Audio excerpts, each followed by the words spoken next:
ஒருத்தர் வந்து கேட்டாராம், இயேசுவே என்னை எவ்வளவு நேசிக்கிறீர்கள் அப்படின்னு. அவர் தன்னுடைய இரு கைகளையும் அகல விரித்து இவ்வளவு என்று சொல்லி சிலுவையில் உயிர் நீத்தார் அப்படின்னு சொல்லுவாங்க.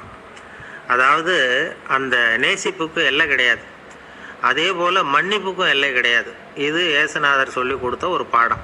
இயேசுனுடைய சீடர்களில் ஒருத்தன் பீட்டர், அவன் ஒரு நாள் இயேசுநாதர்கிட்ட கேட்டிருக்கான், இயேசுவே நான் வந்து என்னுடைய தம்பிக்கிட்ட அடிக்கடி சண்டை போட்டுக்கிட்டு இருக்கேன், என்னுடைய சகோதரன் கூட, அவனை நான் எத்தனை தடவை மன்னிக்கிறது? ஏற்கனவே 7 தடவை அவனை மன்னிச்சுட்டேன் அப்படின்னு சொல்லியிருக்கிறான். அப்போது இயேசு சொன்னாராம், மன்னிக்கிறதுக்கு எத்தனை தடவைங்கிற கணக்கெல்லாம் கிடையாது.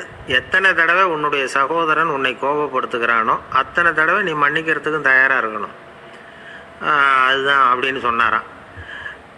அப்போ இவனுக்கு ஒன்றும் புரியல, இது என்ன அவன் தப்பு பண்ணிக்கிட்டே இருப்பான், நாம் மன்னிச்சுக்கிட்டே இருக்கிறதா அப்படிங்கிறது மாதிரி குழப்பமாக இருந்திருக்கிறான். அப்போது இயேசுநாதர் தன்னுடைய சீடன் பீட்டர்கிட்ட ஒரு கதை சொன்னாராம்.